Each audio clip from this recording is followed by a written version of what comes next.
Good evening. Former Minneapolis police officer Derek Chauvin is behind bars tonight, awaiting sentencing for the death of George Floyd. A jury found Chauvin guilty on murder and manslaughter charges. Floyd's death last year sparked protests and conversations across the country and here in KELOLAND, with people calling for racial justice and police reform. KELOLAND's Kelly Volk looks at what's next now that the verdict is in. Kelly? Yeah, that guilty verdict sparked strong reactions across the country. But two men I spoke with today say the fight against racial injustice is far from over. Mark Blackburn is one of millions of people who tuned in for the verdict in the Derek Chauvin trial. Find the defendant guilty. The outcome brought a sigh of relief for a moment. Because I know there's so much work that we have to do. One of the things that really kind of shocked me, I guess, about the entire thing was, there was a lot of joy, there was a lot of happiness in the moment.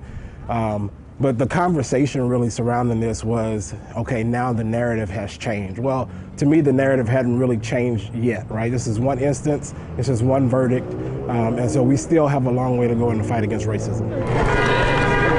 As the nation continues to follow developments in the case, both men say it's also important to be active at home. Even in our cities and state here, there are, terminology, there's things that needs to be eradicated. Julian Baudouin encourages people to reach out to local and state leaders. We can't get complacent. We cannot be in a situation to where we are overjoyed simply by the one-off situation. We know that there are far many more families out there that are hurting, far many more families out there that are seeking justice. I want people to be invested in this because I know everybody has friends or family members or people who are affected by this racial injustice and some of these wrongful killings and some of these different things. So how can we come together in every city or every aspect that we are and make sure that we make a difference?